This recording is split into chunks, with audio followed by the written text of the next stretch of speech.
Hola, ¿qué tal? Muy buenas noches a comunidad Indecaj y muy buenas noches a las personas que nos acompañan en esta plataforma de Zoom.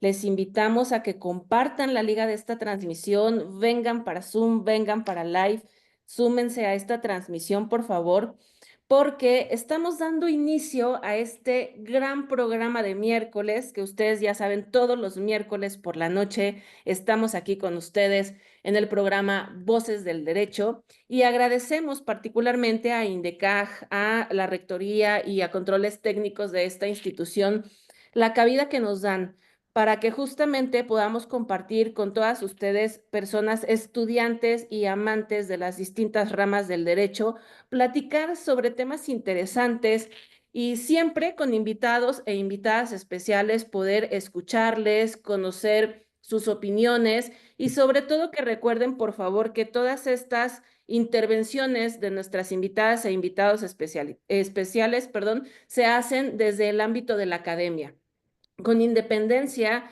del cargo o de la función profesional que tengan cada uno de nuestros invitados. Nuestra charla se basa en el ámbito académico y justamente es un placer para mí. Les voy a presentar esta noche inicialmente a mi compañero moderador del programa, al buen Shell Pérez Rodríguez, quien también me ayuda. Y entre los dos, bueno, más bien yo he sido la nueva ingresada a este programa porque el programa inicialmente es de Shell, él es el creador de esto y yo soy la adoptada en este sentido recientemente. Muchas gracias, Shell, por la confianza y gracias a Chris por la invitación.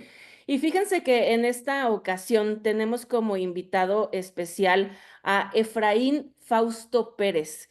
Él es licenciado en Derecho por la Universidad de Guanajuato. Ha tenido experiencia como notario público, eso gracias a sus estudios en la universidad en Guanajuato. Y particularmente él tiene estudios de especialización en Derecho Penal por la Universidad de Salamanca en España y también en Justicia para Adolescentes y Ejecución por la Escuela Judicial. Como están empezando a notar, pues sí, él está perfilado como persona juzgadora gracias a sus estudios también en maestría en Ciencia Jurídico Penales, tiene otra maestría en Derecho Constitucional y Amparo por la Universidad Iberoamericana en el campus de León. Me atrevería a bromearle, Fausto, y a las personas que nos acompañan para decirles, a mí me llamó mucho la atención cuando leía su reseña curricular, porque de broma les diré que tiene una maestría en lo que nos da más terror a todas las personas hoy en día, pero no es por algo malo, sino porque tiene una maestría en impuestos por la Así es. Universidad Autónoma de Chihuahua, que bueno, ese es el terror de todos hoy en día. Bueno, no el impuesto, sino pagarlo, ¿no? Y bueno, em, entre muchos otros estudios de posgrado y evidentemente cursos cortos y experiencia que nuestro invitado tiene, quiero contarles que en el aspecto profesional él se ha desarrollado como juez de distrito especializado en sistema penal acusatorio, inicialmente adscrito en la bella Reynosa, Tamaulipas, de los años 2016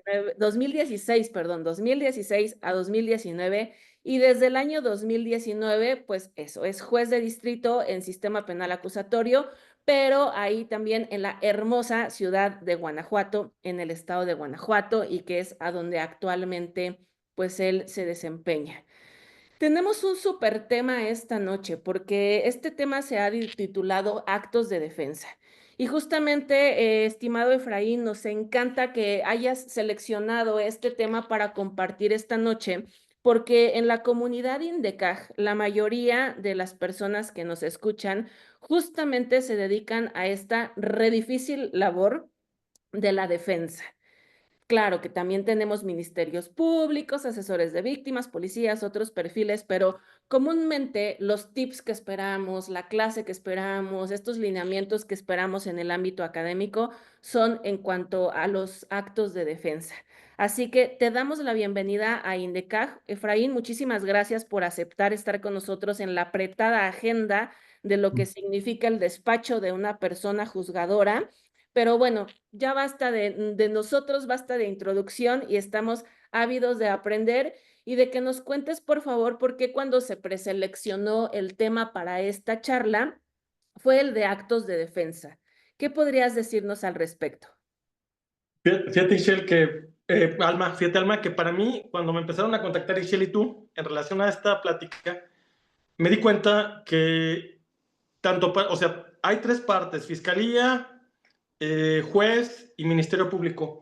Pero de los tres, quien menos se da cuenta de los derechos y obligaciones que tiene, en muchas ocasiones es el defensor. Y creo que precisamente en esta ocasión voy a tratar de abocarme no solamente a usar el tema, o sea, obligaciones del defensor en general, que voy a tratar de mezclar un poquito sobre eso, sino que también incluso sus derechos, ¿sí? Eh, Porque cada vez es más difícil ser defensor penal. Vivimos en un país en el cual, desgraciadamente, como tú dijiste, yo fui adscrito a Reynosa. Y en Reynosa, de repente, pues, la verdad es que mi trato con los defensores, con los abogados, siempre ha sido cordial. He tratado de tener un trato cordial con todo el mundo. Y luego de repente en una audiencia que me dijeron, ¿saben qué? Que no llegó el defensor. ¿Por qué? Pues porque lo mataron.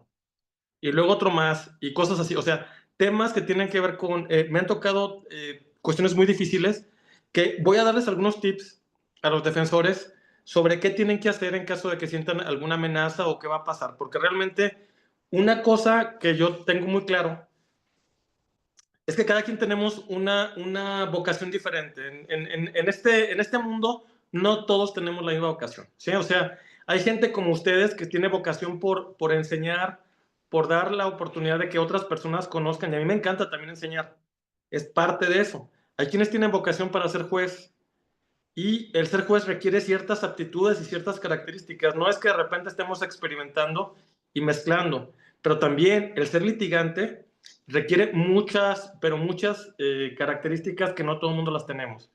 Dentro de mi historia profesional, hay una parte que no está, que como no sale en los currículums, ¿sí? Pero yo fui litigante y me encantaba mi trabajo. ¿Cuál es el problema? Que yo no me supe administrar, era malo para administrarme, y además de ello, pues finalmente era muy joven cuando empecé a litigar. Que yo creo que este es un tema que se nos quita con los años, ¿verdad? La juventud ya es algo que perdemos cuando tenemos la primera arruga, y que además tenemos el primer asunto fuerte en nuestro haber profesional. Sin embargo, hay mucho que decirles a los defensores, porque tengo 9 años de ser juez federal, y en estos 9 años he tenido, puedo decir que tengo un panorama grande sobre qué tiene que ser un defensor desde que conoce de un caso, ¿sí? Y eso es lo que yo les quiero decir, porque para mí nada más importante para ningún juez, ni para ningún fiscal, y sobre todo para ningún imputado, acusado, procesado, sentenciado, porque voy a hablar en todas las etapas, incluso en ejecución, ¿sí? Que tener un defensor que sepa lo que va a hacer. No se trata simplemente de que tengas, de que tengas tu título profesional, tu cédula profesional, que tengas también cursos como los que ustedes dan sobre litigación, que sepas técnicas de litigación, que sepas mucho sobre diferentes cuestiones teóricas. Si en la parte práctica o al momento de llevar a cabo tu asunto concreto, no sabes cómo consolidarlo, no sabes cómo dirigirte a la persona y no sabes cómo obtener información. Hay varios parámetros importantes y voy a tratar de empezar por ahí. Hay mucha gente, hay muchos defensores que parten de la idea de que todos sus clientes son inocentes, ¿sí? Y que deben de tener, ese es el paradigma. Sea quien sea, lo más importante es sostener que mi cliente es inocente, a costa de lo que sea, ¿sí? Y eso, a costa de lo que sea, puede terminar siendo un desastre, ¿sí? ¿Por qué? Porque siempre tenemos, o sea, mi primer consejo es que como defensor hables con la persona y le pidas que sea sincera, ¿sí? Le pidas que tenga tanta confianza contigo como la que tuviera con su confesor en caso de que sea católico, o con el psicólogo en caso de que no lo sea, ¿sí? O sea, que te diga todo lo que pasó en el asunto. De esa manera tú vas a tener la posibilidad de poder empezar de atrás y luego para adelante. Hay tres elementos básicos en la teoría del caso de la defensa. El primero es la investigación, ¿sí? ¿Qué tienes que hacer? Una vez que una persona te habla y te dice, es que me pasó esto y esto es lo que sucedió, tú inmediatamente tienes que pensar, bueno, ¿qué pruebas puedo conseguir? Eso es la investigación. No se trata de las pruebas que tienes que llevar a juicio, sino qué tanto puedes conseguir esas pruebas. Mire, fíjese, juez, que en este caso, por ejemplo, tengo un tema muy importante ahorita, muy grave, es el tema de las falsas denuncias, ¿sí? Ahorita es un tema que está súper socorrido, que incluso está deslegitimando muchos movimientos, ¿sí? En los cuales una persona dice, es que me están acusando de que yo me robé algo, ¿sí? O me están acusando de que abusé sexualmente de alguien, o me están acusando de cualquier tema, ¿no? Y lo que hay en realidad es que esto deriva de un asunto laboral, deriva de un asunto de otra índole, y lo que quieren es no pagarme, ¿sí? Y por eso me están acusando de esto. O lo que quieren es mantener una relación afectiva a costa de lo que sea, ¿sí? Entonces, eso es lo grave. O sea, si alguien tiene esto, ¿cómo lo vas a poder probar? Y ahí tiene que ver con la investigación. Tienes que saber quién más. O sea, la primera pregunta que le tienes que hacer a tu cliente es qué pasó. La segunda, ¿quién se dio cuenta de esto? ¿Quién observó o se dio cuenta de esto? ¿Había cámaras? ¿Había algún tipo de documentación? ¿Tenías algún tipo de vale, algún tipo de recibo, algo que pueda demostrar aquello que vas a acreditar? Porque de nada te sirve tener una teoría del caso muy buena si no tienes la forma de poder investigar. Y de inmediato, mi consejo es que consigan lo necesario para llegarse a estas pruebas. El sistema penal acusatorio parte del principio de igualdad de armas. Esto es, la defensa y la fiscalía tienen las mismas capacidades. En realidad no es así. Y este es un gran problema que estamos lidiando hasta ahora. ¿Por qué la igualdad de armas no se está dando en la práctica en México? Por dos cosas. Primero, por el excesivo respeto, ¿sí? Muchos litigantes piensan que si no tienen el apoyo de una fiscalía para poder estar, para poder acudir a tratar de conseguir las pruebas, nunca nadie les va a entregar las pruebas, ¿sí? Nadie les va a entregar un video, nadie los va a respetar.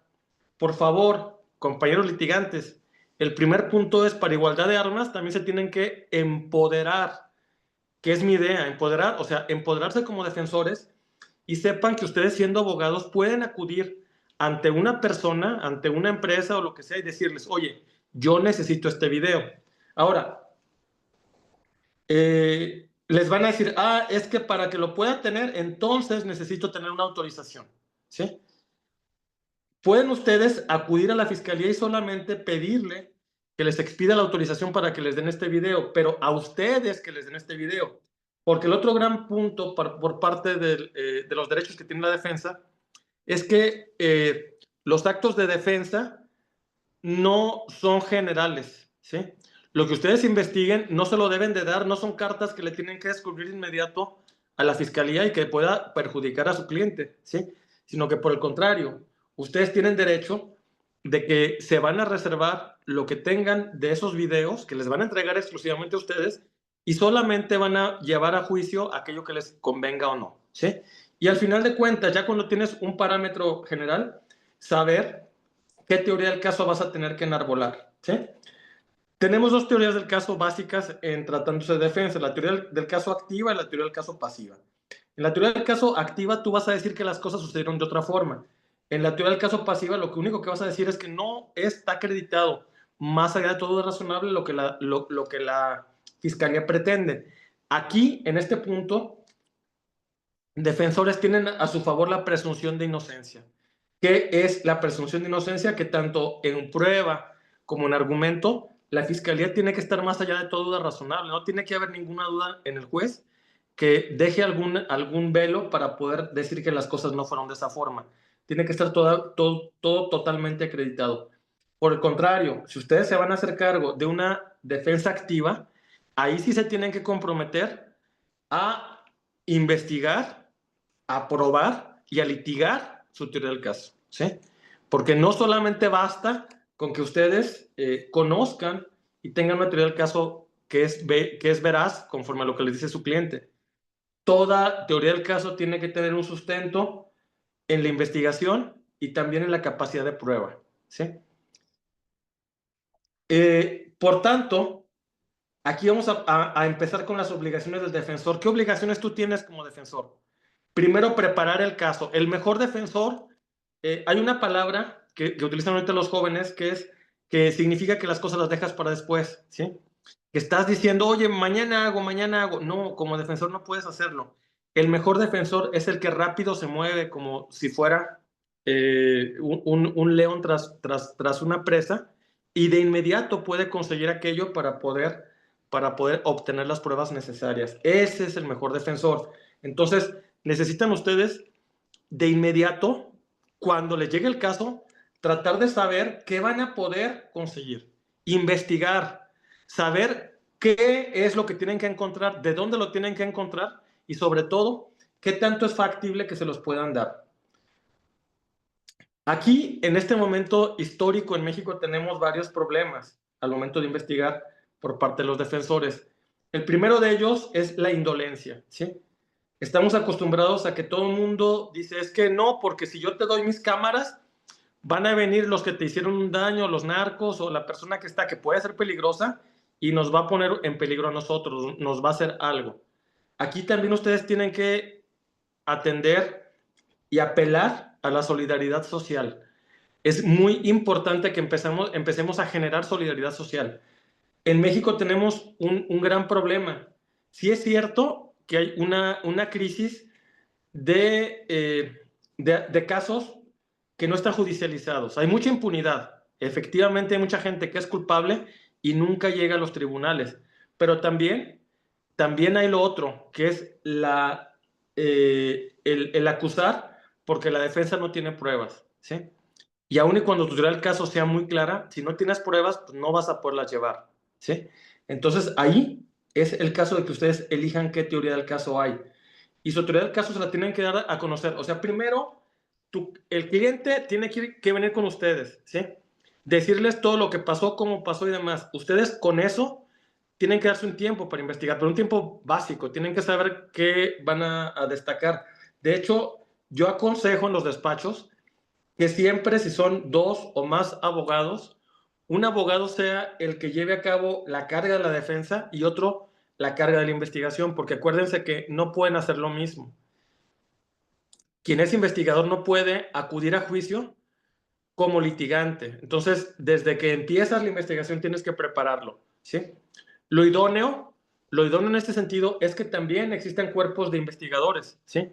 Ya en algunos con los colegios más grandes o los despachos más grandes tienen sus propios investigadores que se encargan de traer esas pruebas, porque siempre hay abogados o criminalistas o criminólogos, personas que les gusta más investigar que estar litigando. Y también hay habilidades, hay que aprender a reconocer las habilidades de todos.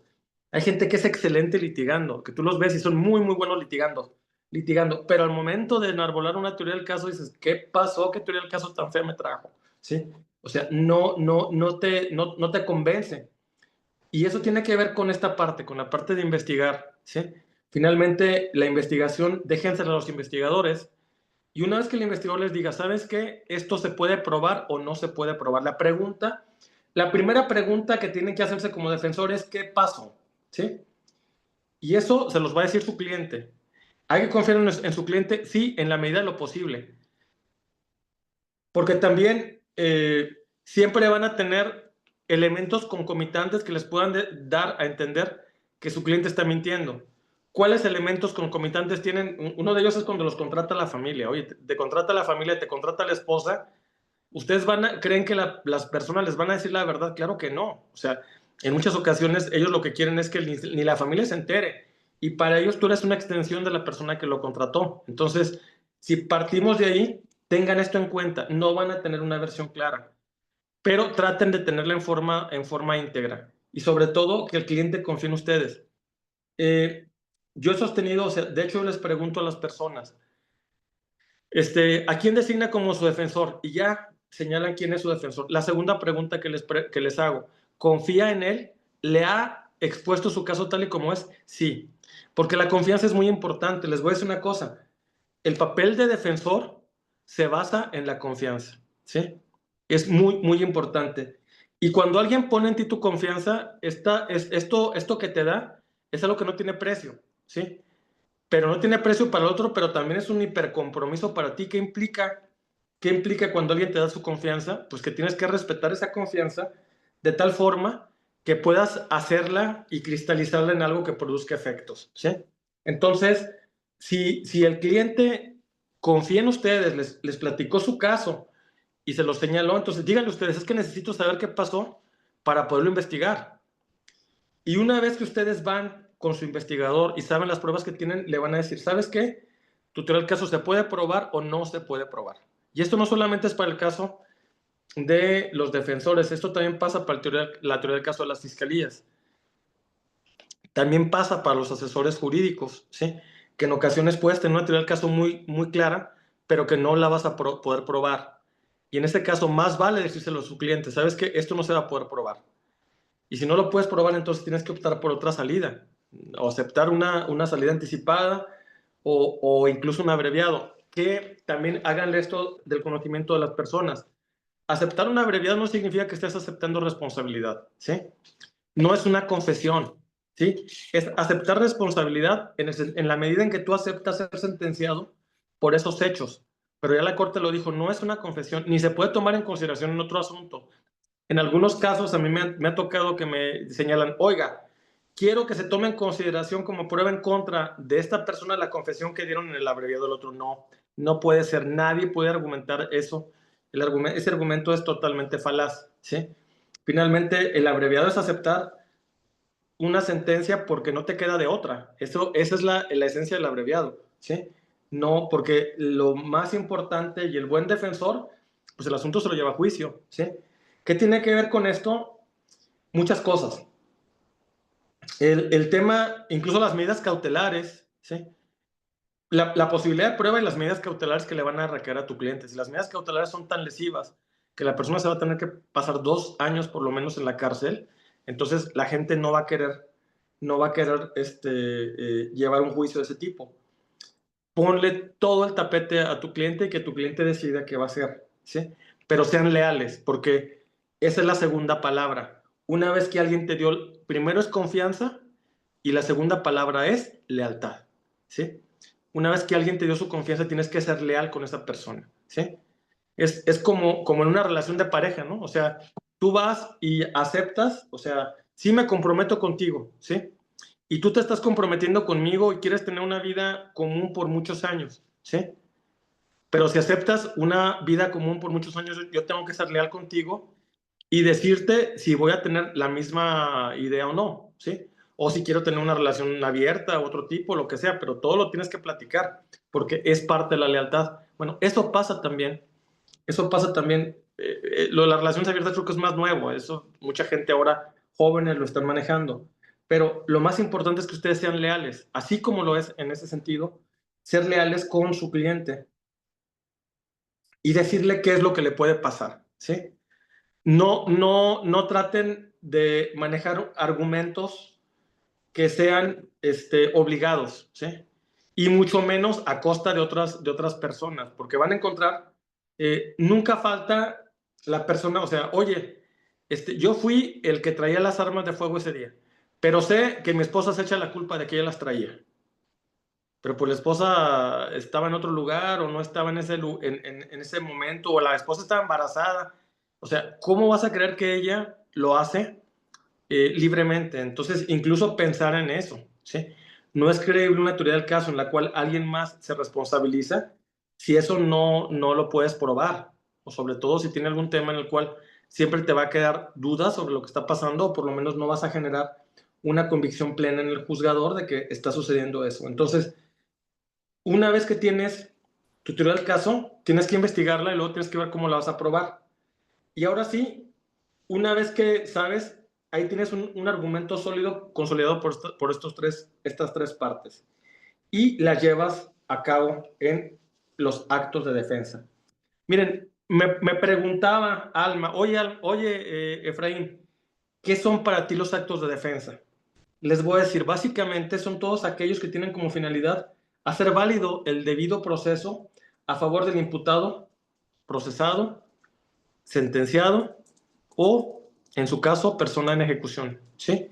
Entonces, tiene que ver con el debido proceso. ¿Y el debido proceso qué implica? Pues primero, el derecho a controvertir aquello que te están atribuyendo, ¿sí?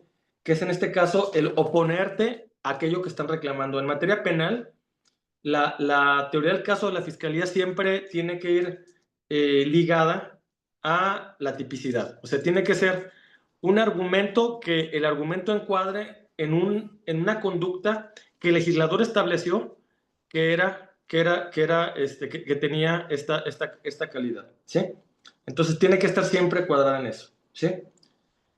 Después de esta parte de la teoría del caso, del tema, del argumento, o sea, perdón, de contestar, tienes el derecho a probar, ¿sí? Tienes el derecho a traer las pruebas y que si las pruebas no las tienes a tu alcance, primero la fiscalía y después el juez te apoyen para poderlas traer, ¿sí? Este también es un derecho importante, ¿sí? Y a través de ello, poderlas llevar ya en su caso a juicio o audiencia intermedia o audiencia inicial en caso de que sí lo consideres. Mi recomendación, ¿sí? Mi recomendación es que ustedes, cuando tomen un caso, tómenlo como si lo fueran a decidir en la audiencia inicial. No piensen que el asunto lo van a poder probar después. ¿Por qué? Porque si las pruebas no las puedes llevar a la audiencia inicial, va a ser muy difícil que las lleves a juicio. Mi recomendación también es que los plazos de investigación sean cortos, ¿sí? Entre más largos tienen los plazos de investigación, menos pruebas van a tener. ¿Quién puede guardar un video más de 2 meses? ¿Sí?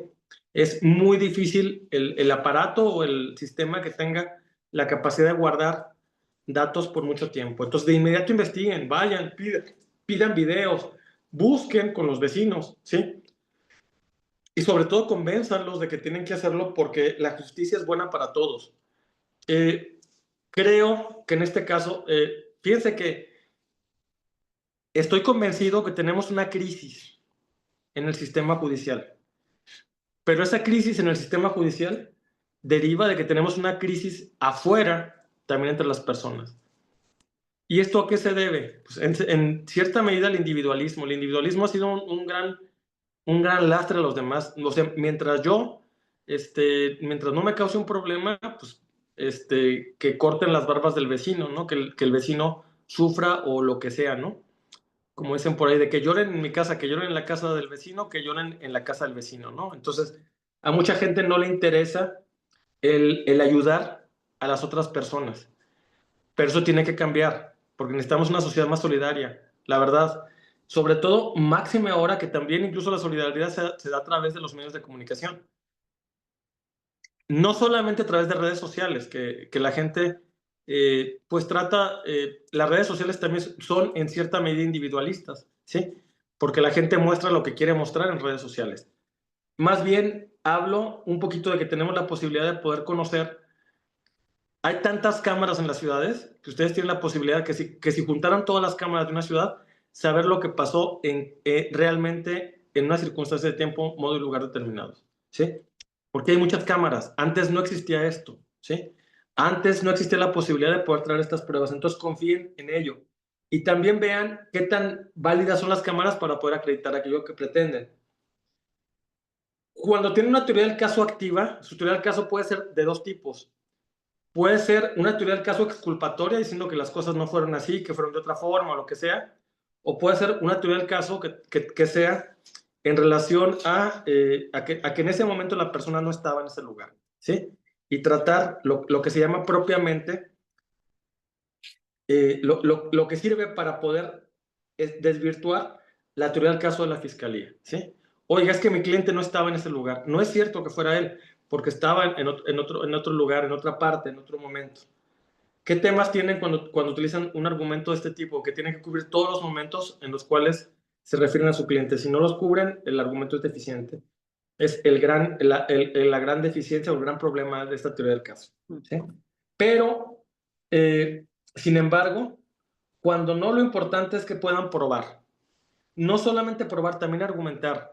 Y traten de que su argumento sea consistente. El mejor defensor es que en la teoría, al momento de hacer su alegato de apertura y al momento de hacer su alegato de clausura, mantienen la misma fuerza argumentativa, ¿sí?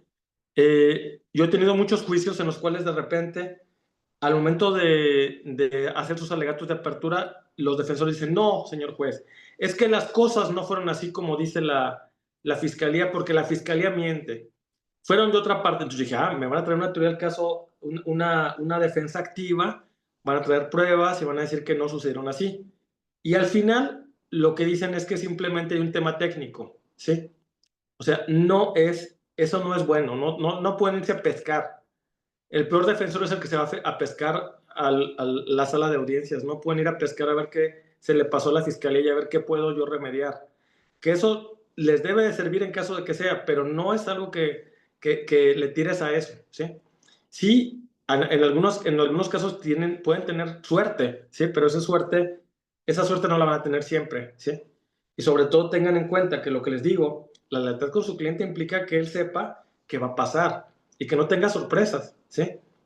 Sí. Entonces, eso es lo interesante. A ver, Alma. Gracias, Fausto.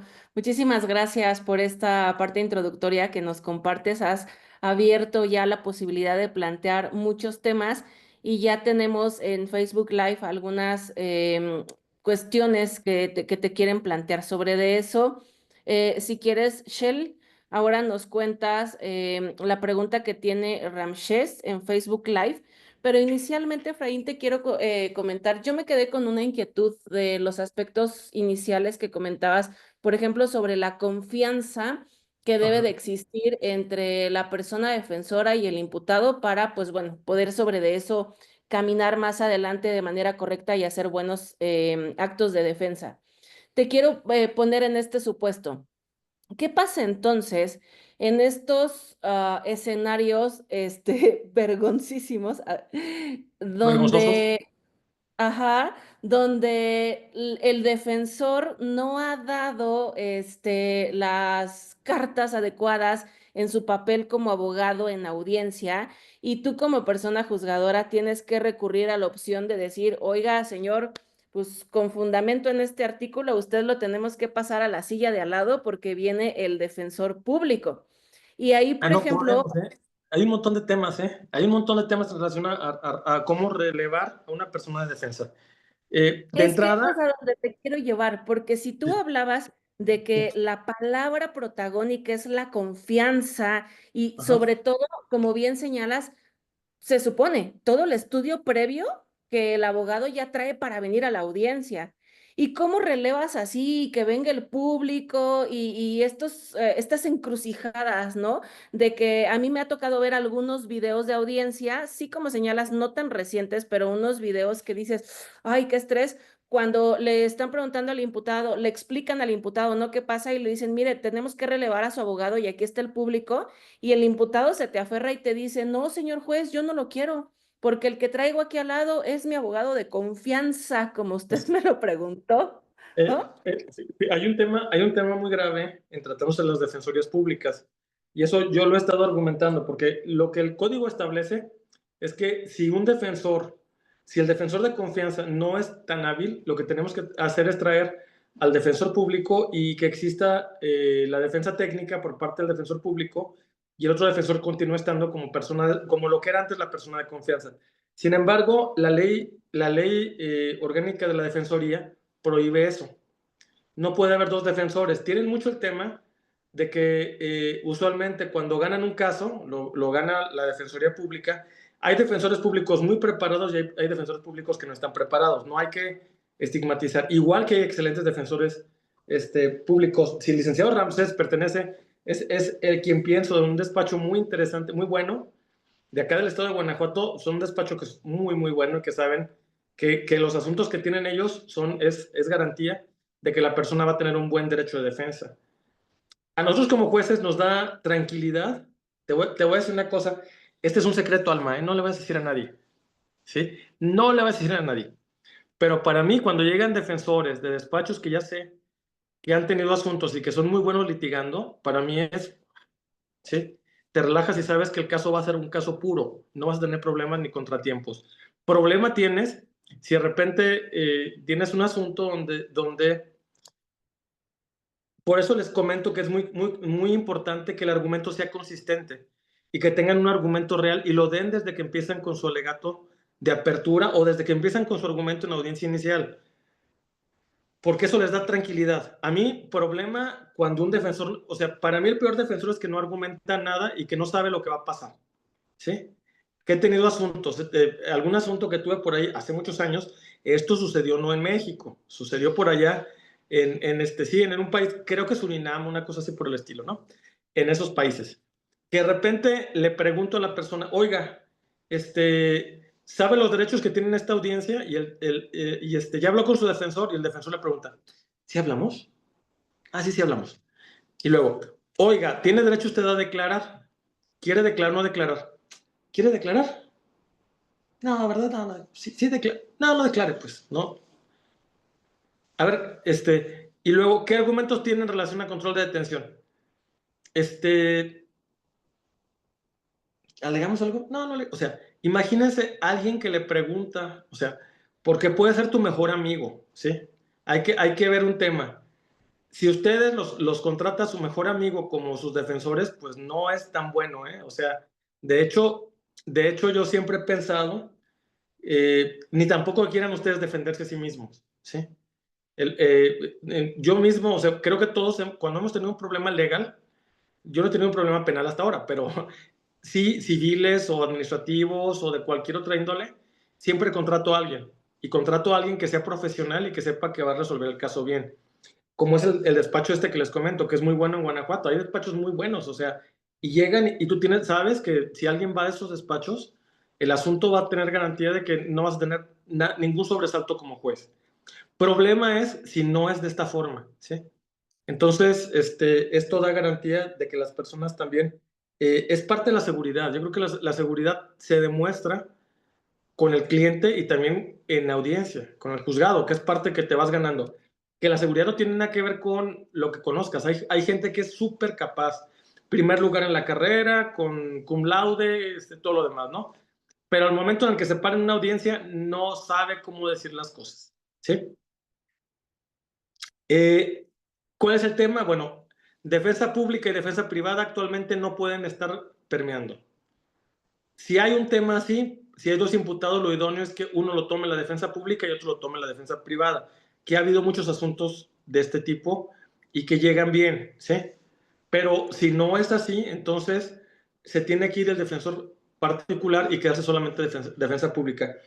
Pero eso es un tema operativo. En algunos asuntos yo señalé que como lo más importante es la confianza, la persona sí puede estar presente y por lo menos puede estar en público para poder hacerse cargo y que la persona lo vea.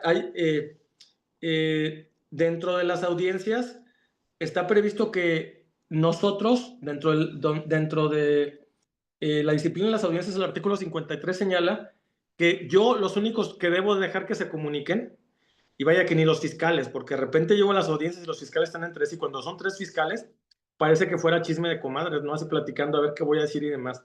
Entre ellos no se pueden comunicar en la audiencia. Los únicos que se pueden comunicar técnicamente conforme al 53 del Código Nacional son el imputado, procesado, sentenciado, persona en ejecución y su defensor. No se puede comunicar con el público, ¿sí? Pero excepcionalmente, si fuera un tema de este tipo, yo daría autorización para que se comunicaran con el público, con alguien que estuviera en el público, que fue quien es la persona de su confianza, porque eso también amerita cierta excepcionalidad. Hay que distinguir, por ejemplo, ya la Corte dijo que no es lo mismo defensa indebida que teoría del caso y no acertada, ¿sí? O sea, si tu teoría del caso está perdida, pero tienes una teoría del caso, yo no por eso puedo relevar al defensor y decir que es malo, ¿sí? Y así es, cada quien tiene su teoría del caso, ¿no? O sea, a lo mejor es una teoría del caso que nunca van a probar, ni van a poder probar, ¿sí? Pero sin embargo, ellos la sostienen, porque también es válido, ¿sí? He tenido muchos asuntos en los cuales el cliente se aferra a su teoría del caso, ¿sí?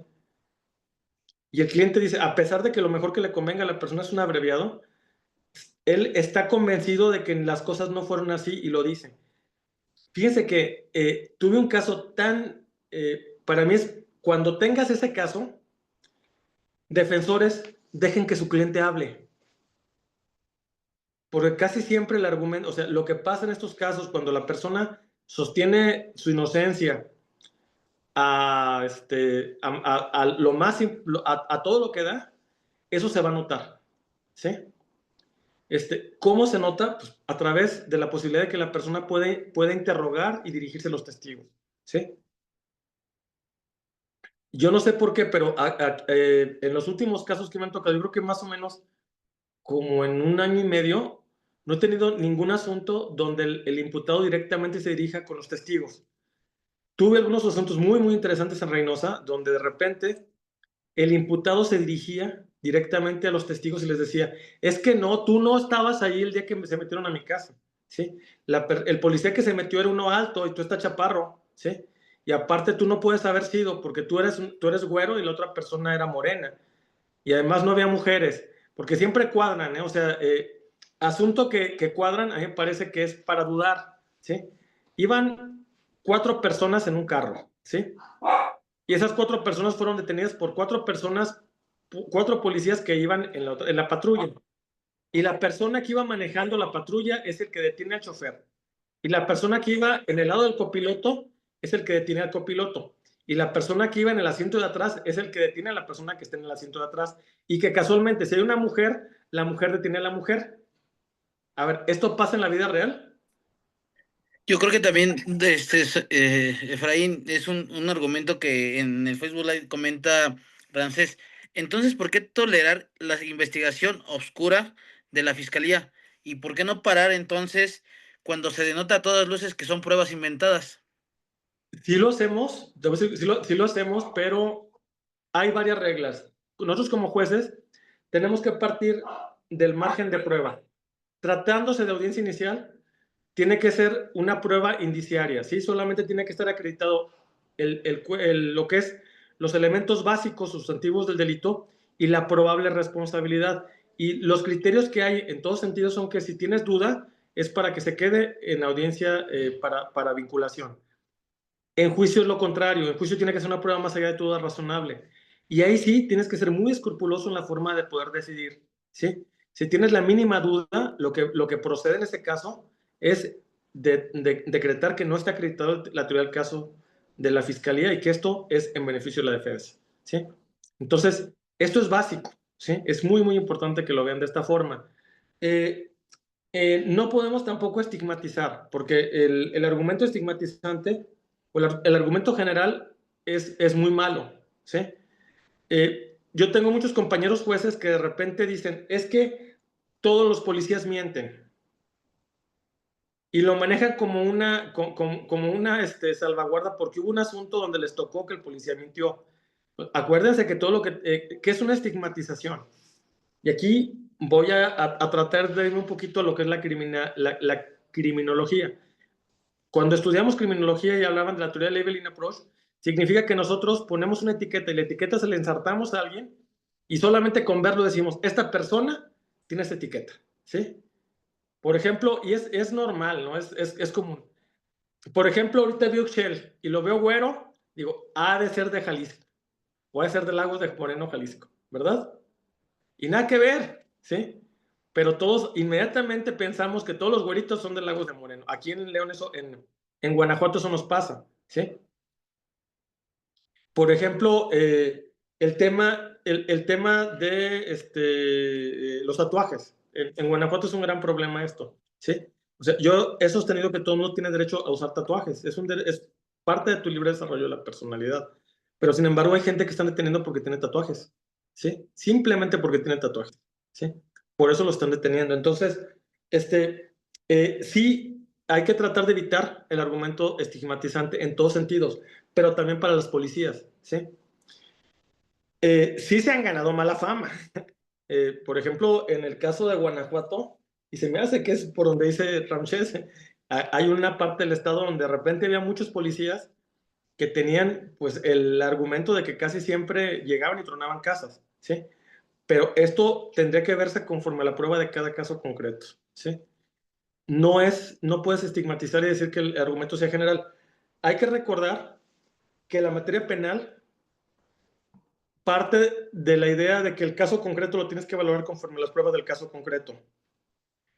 sí hay la posibilidad de que nosotros un caso lo podamos generalizar, pero eso pasa cuando se trata de violaciones generales de derechos humanos, ¿sí? Y es un tema en el cual no nos hemos aprendido a meter los abogados mexicanos. Cuando hay violaciones sistemáticas generalizadas a derechos humanos, cuando se descubre o se establece que hay una misma tipología, una misma forma, y que esa forma termina criminalizando a personas que no lo son, ¿sí? Como les digo, el tema, por ejemplo, de los tatuajes, o también el origen, ¿sí? En Guanajuato, por ejemplo, en la ciudad de León, hay lugares donde, porque estás en la calle caminando, te detienen, ¿sí? Porque piensan que eres un malviviente, ¿sí? A pesar de que tú vivas ahí, ¿sí? Y en alguna ocasión me tocó que una persona que estaba, trabajaba conmigo, que es súper capaz, que es más, yo estoy seguro que voy a ir un día a ser juez, que es una de las personas más capaces que he tenido trabajando conmigo en Guanajuato desde que llegué. De repente me dice, ¿sabe qué? Pues acaban de detener a mi papá. ¿Por qué? Pues porque estaba en la calle. ¿Sí? Por eso lo detuvieron. Y le pegaron al señor y demás. O sea, sí hay el tema de la violación sistemática de derechos humanos se está dando en las ciudades. Y basta con salir para darnos cuenta de ello. Pero ¿saben qué? Que nadie se está preocupando por manejarlo a nivel violaciones generales de derechos humanos. Que esta es una etapa que se tendría que manejar, una etapa siguiente. Pero en esto tiene que ver, primero, reconocer ese tipo de violaciones y segundo, que exista un método para poderlos hacer, ¿sí? Hay que recordar que en Argentina y en otros países, ¿sí? Hubo reconocimiento general de violaciones de derechos humanos, ¿sí? El tema de las madres de la Plaza de Mayo, ¿sí? Todo esto que pasó en la dictadura de Videla y todo lo que pasó en esa época, sí ya lo sistematizaron y lo reconocieron. Pero en México no estamos haciendo eso. Que debería de pasar, sí debería de pasar. Porque tuvimos una etapa en la cual hubo mucha gente a la que criminalizaron, ¿sí? Y que basta con que alguien matara para que dijeran, es que era un narco, ¿sí? Era una persona que estaba mal. Yo recuerdo ver las caras de una persona que estaba en Chihuahua y que era padre de unos muchachos.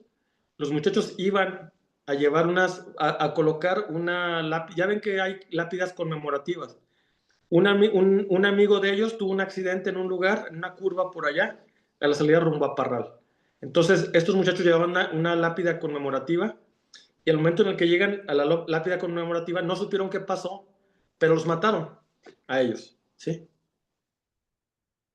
Y el argumento en los periódicos de Chihuahua fue, matan muchachos que están ligados con el narco, ¿sí? Y el papá, aparte de tener el tema de que han matado a sus hijos, ¿sí? Ver que las noticias decían eso, que incluso el argumento estigmatizante es tan grave que los amigos no querían ir al velorio porque dijeron, si eran narcos, entonces capaz que van a llegar ahí y van a rafaguear a todos los que estaban en ese momento en el velorio, ¿sí?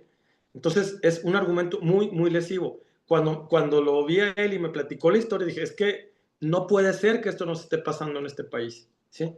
Debemos de tratar de reconocer el argumento estigmatizante, incluso por origen, de dónde vienes, de qué lugar en Guanajuato se da hasta el lugar del estado, ¿sí? Oye, Celaya no es lo mismo que León, no es lo mismo que Pénjamo, no es lo mismo que Dolores Hidalgo, no es lo mismo que San Miguel de Allende, ¿sí? Entonces, ese es el tema. Pero sin embargo, somos un solo estado. Y un estado en el cual hay cosas padrísimas en todos los lugares. Es más, vayan a Celaya y Celaya es muy bonito, tiene lugares muy interesantes, ¿sí? Hay que tratar de cambiar ese tipo de argumentos estigmatizantes.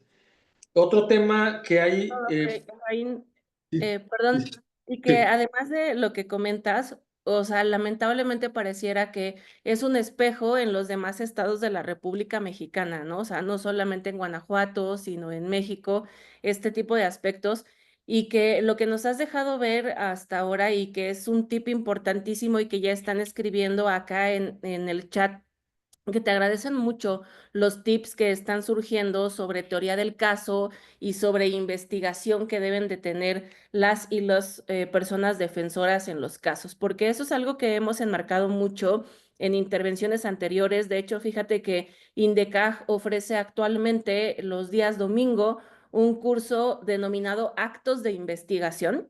Y pues Métanse, nos o sea, gusta mucho. métanse. Yo que ustedes iba y ahorita ya me suscribí. Es más, yo quiero entrar a ese curso. La verdad Eso, es que hay que hacerlo. Es muy bueno, o sea, es necesario que tomen ese tipo de cursos. sí, Efraín, me atrevo a interrumpirte para justamente invitar a las personas de nuestro live y de Zoom para que se sumen a ese curso de actos de investigación, porque justamente nos enseña cómo cuando nosotros estamos de este lado como defensoras y defensores, es lo que nuestro invitado especial está afirmando durante casi una hora, nos ha dicho, a ver, investiguen, a ver teoría del caso, a ver, sean activos, a ver, no se queden callados, no se queden quietos. Vean cómo se nos está sugiriendo justamente la proactividad y algo que es muy importante que él ha señalado también es cómo también como despachos, a ver, y fíjate que te lo comento porque estoy viendo en Facebook Live, ubico a varios defensores que están conectados, que son buenos conocidos, buenos amigos y buenos profesionales y a quienes reconozco porque fíjate que en sus despachos tienen sus propios servicios periciales y a sus Muy propias bien. personas investigadoras. Eso confirma que, pues, diríamos, Efraín, están por el camino del bien, ¿no? Que Así están es. atendiendo a la buena práctica y que, pues, muy seguramente eso hace, así como tú lo recomiendas, que sean estos despachos serios y que se provoque, lo que queremos a mí me parece es que se provoque este sentir que tú externabas hace un momento de cuando aperturas la audiencia y te sientas y volteas a ver quién es el abogado.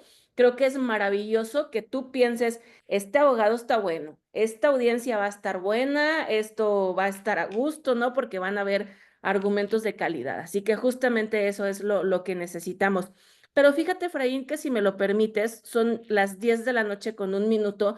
Quisiera llevarte ya a la recta final del programa y justamente bajo la siguiente temática, tú nos decías al inicio que en los actos de defensa, pues bueno, son tendientes no solamente etapa de investigación, intermedia, juicio oral, nos has explicado sobre teoría del caso y estas cuestiones, pero me llama mucho la atención y quisiera que en este bloque En final nos ejecución, ayudes, sí, nos ayudes por favor a ¿sabes encaminarnos qué? En ejecución es haciendo. donde más problemas hay. Y les voy a decir qué problema hay. Sí, Los por cómputos. favor, O dale, sea, dale. el gran tema son los cómputos y conseguir las pruebas para poderlas llevar a cabo. Hay que recordar que en ejecución tenemos varios beneficios. Los mejores o los que pueden es libertad condicionada y libertad anticipada. El primero es al 50%, ¿sí? Entonces, para el 50%, yo he visto la mayor parte de los casos que nos llegan a nosotros, ya se les pasó. O sea, y tienen más de 6 meses, 8 meses, y la gente adentro y apenas van a pedir este beneficio. ¿Por qué? Porque no tienen prueba. ¿Sí? El gran mérito de esto es que no tienen prueba creada. O el tema es para que no pidieron en tiempo. O sea, desde que tienen un asunto en ejecución tienen que saber qué tiempo requieren para poder alcanzar la libertad condicionada. Oye, y si la libertad condicionada no la vas a poder alcanzar con conmutar trabajo en favor de la comunidad por multa, pues mejor que paguen la multa. Entonces, desde un principio y te quitas de problemas, ¿sí?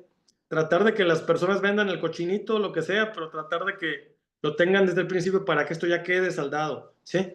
Si hay una reparación del daño que tienes que cubrirla desde el principio. Entonces, traten de hacerlo todo también proactivamente, como tú lo comentas. En ejecución, el gran problema es la tardanza, ¿sí?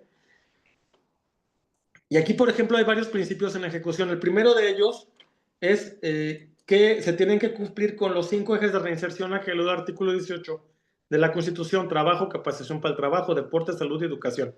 Pero que han criticado mucho estos 5 ejes. Actualmente hay un trabajo bien interesante que publicaron en la Universidad de Guanajuato, donde critican el proceso de ejecución porque dice que es general. O sea, todo el mundo tiene que trabajar, todo el mundo tiene que educarse, todo el mundo tiene que tener salud y todo el mundo tiene que lo mismo, así como para todos, como si fuera el traje que le queda a todo el mundo, ¿no? O sea, el todoterreno.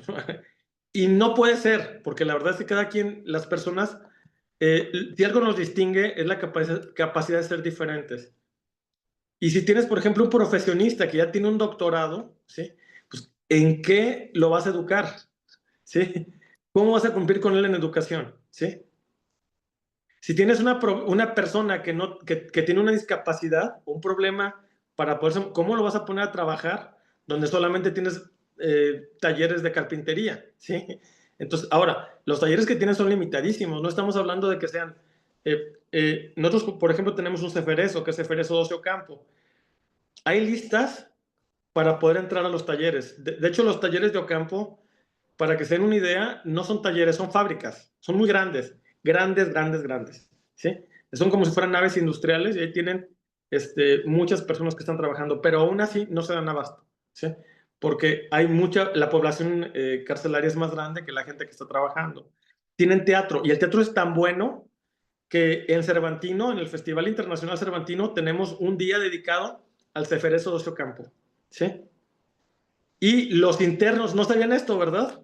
Esto yo creo que nadie lo sabe. Bueno, los internos de Ceferezo de Ocio Campo hacen una obra y la obra se hace, obviamente no los van y no los llevan a la Lóndiga de Granaditas, que hasta ahorita, que lo deben de hacer algún día, ¿eh? Yo creo que sí. Tienen su propio teatro y lo televisan, lo pueden ver ustedes en Canal 11. Entonces, ahí ponen las obras que se están dando adentro de Ceferezo de Ocio Campo. Yo he tenido la oportunidad de ir, hasta ahorita he visto 2 obras, dos cervantinos diferentes, excelentes, o sea, no le piden nada a ninguna obra que puedas pensar, y ves, o sea, cómo las personas realmente cambian a través de la reinserción social. Es muy padre eso. Es más, hay mucha gente que está dentro, el caso de la pintura. Acaban de hacer una exposición de pintura muy padre. Hay un pintor que se hace llamar como el museo, Sumaya, ¿sí? Es muy conocido en Guanajuato y él ha expuesto, hasta ahorita ha expuesto solamente de hecho, cuando yo fui, me decían es que vamos a estar exponiendo en una universidad de León. No voy a decir el nombre porque si no también voy a hacer propaganda a la competencia. No. Entonces, ahí sí no lo digo. Pero, solamente hablaban de esta universidad, para ellos era lo máximo. Yo les decía, es que esto lo tienes que tener, esto yo lo quisiera tener en Los Pinos, o sea, lo quisiera tener en los mejores museos del país, porque la verdad tienen obras muy, muy, muy buenas. Fue muy, muy padre esta parte. En su momento en redes sociales subí algo sobre eso, que lo pueden ver ahí por ahí si me siguen en redes sociales. Y es lo que le iba a comentar, igual creo que en sus redes sociales sube tipo de cápsulas, ¿no? Explicando Sí, ciertas temáticas en ese sentido. casi ahorita por otros temas que no puedo platicar, ahorita no estoy subiendo mucho que tenga que ver con cuestiones jurídicas porque a la gente no le interesa las cuestiones jurídicas tanto y aparte estamos tan llenos de cuestiones jurídicas que todo el mundo está hablando de esto que no. Pero las más antiguas que van a ver estas y hay una de un cuadro muy, muy padre de una persona que pinta a su hija con agua y para él significaba la libertad de su hija y habla sobre el sentimiento que tiene adentro estando en reinserción sobre su familia, que es algo muy válido. Para mí es algo muy fuerte y vaya, el tema es que nosotros tenemos que tener esta posibilidad de pensar en las personas. No son números, no se trata de que me tocó es más, les voy a decir una cosa.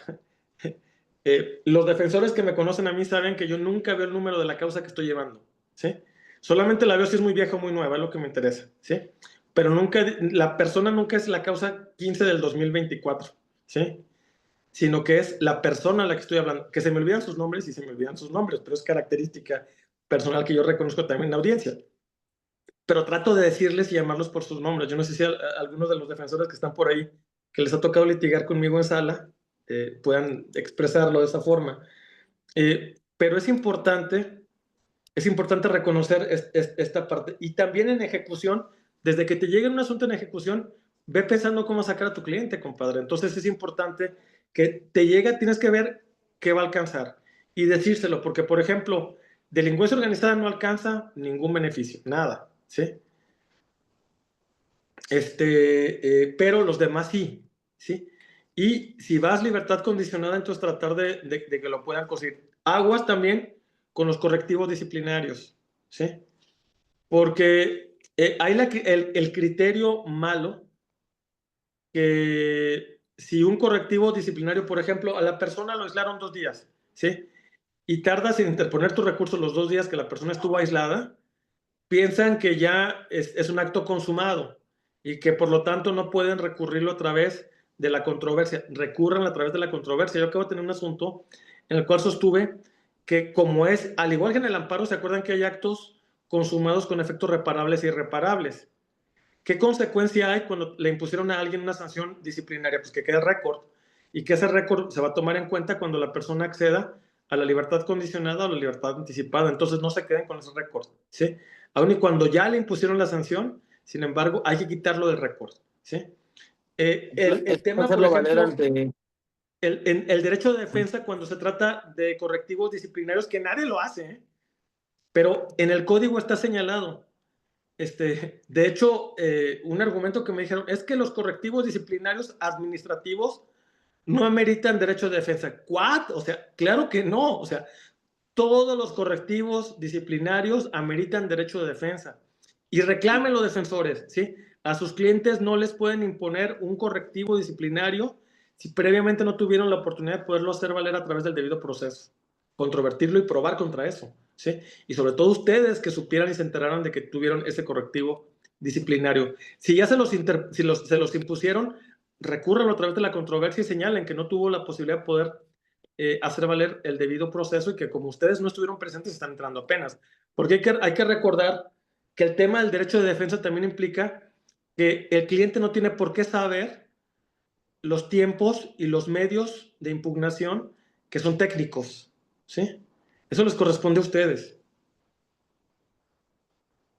Y eso nadie lo Igual, está haciendo, maestro, ¿eh? Efraín, para ir pues, cerrando, entonces, aparte de lo que nos comentó de la labor investigativa, de ser proactivos, ¿cuáles serían esos retos que usted aconsejaría como ir concluyendo en esta parte de los actos de defensa para hacerlo de manera correcta?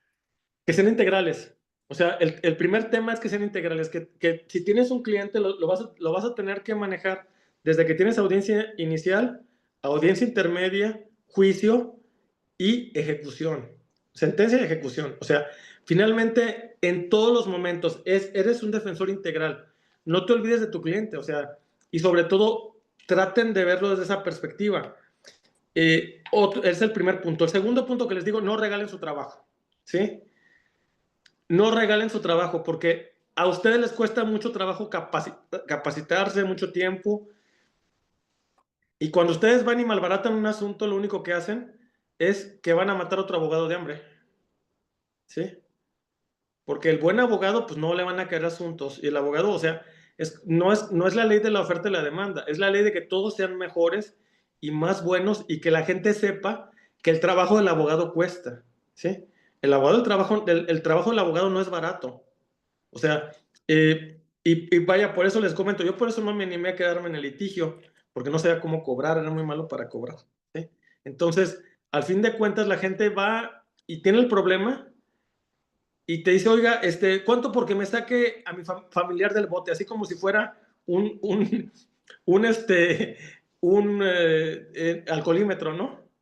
Que si fuera un tema del alcoholímetro, pero siendo que la persona mató a alguien. Entonces, no es lo mismo el alcoholímetro que alguien mató a alguien. Entonces, es diferente. Entonces, por eso mismo ustedes sepan a cobrar por su trabajo, ¿sí? Y háganlo en forma adecuada, ¿sí?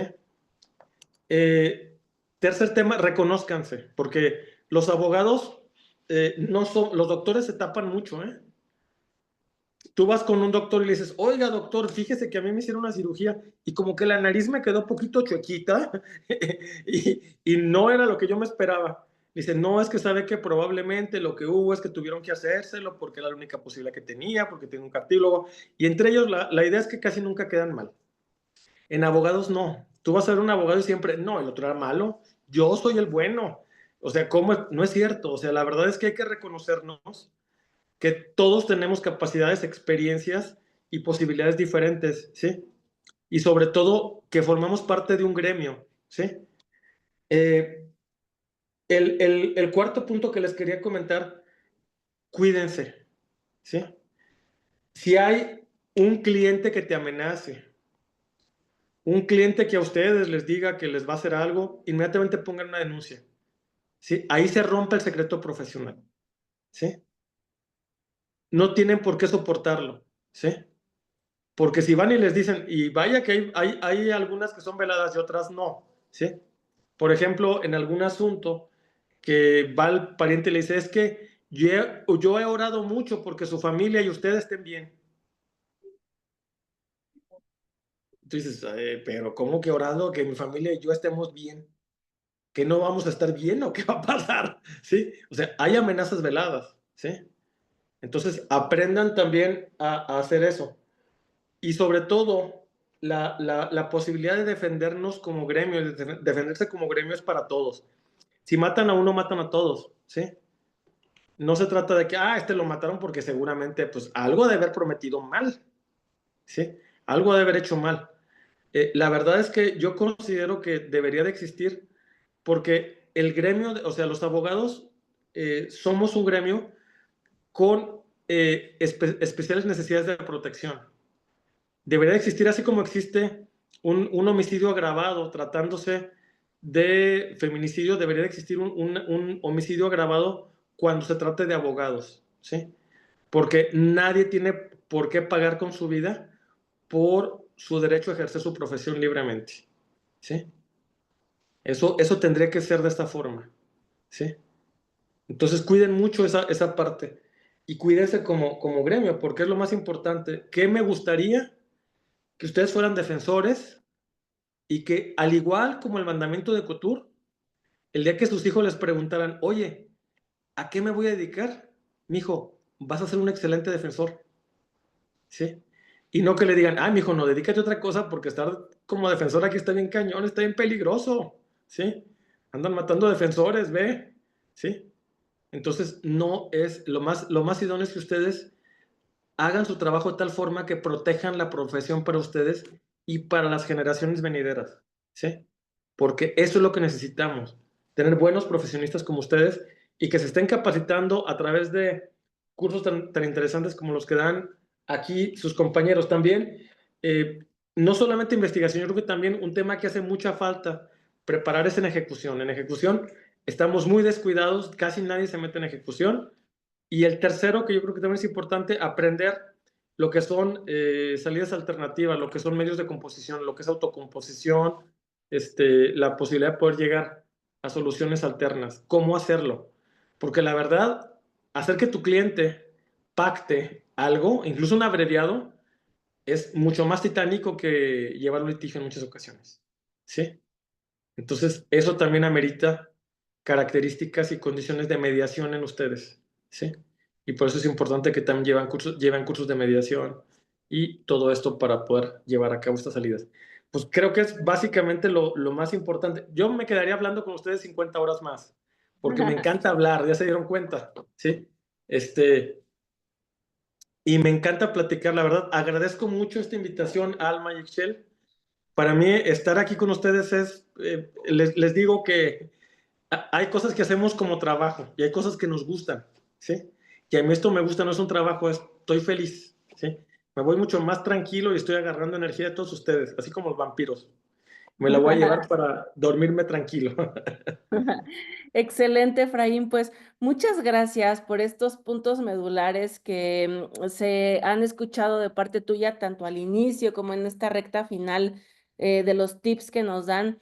Fíjate que quisimos ser muy respetuosos y no como sacarlo a micrófono, pero hubo un invitado nuestro en esta plataforma de Zoom que te ha compartido una experiencia que tuvo justamente en Reynosa siendo abogado defensor y como en un escenario un poco complicado. Entonces, mi querido abogado, un abrazo para ti y qué bueno que eso resultó sorteado, que salimos adelante al respecto. Y ahora justamente la invitación para todos nosotros es a tomar en cuenta todos estos tips, todos estos buenos consejos que el juez Efraín nos ha dado. Y quiero aprovechar también, tengo que hacerlo en estos últimos minutos de transmisión, porque seguramente ustedes notaron en los aspectos que el juez Efraín mencionaba sobre el tema de ejecución de sentencias que se tienen poco explorados, que sabemos luego como poco por dónde llegarle. Recuerden, por favor, que en INDECAJ tenemos la especialidad en ejecución de sentencias y este grupo está por abrir. tenemos inscripciones abiertas y además la fortuna es de que podemos cursar este tipo de estudios de manera híbrida. Es muy fácil hoy en día podernos conectar y miren qué bonito hoy, se los digo así. Efraín está conectado desde Guanajuato. Shell está conectado, creo, me puedo equivocar, desde Estado de México, ¿no? Y yo les envío un saludo desde San Cristóbal de las Casas, Chiapas. Y ¡Ah, muy qué padre! seguramente Yo soy de todos San Cristóbal. ustedes, Te cambio tu lugar. Me encanta San Cristóbal.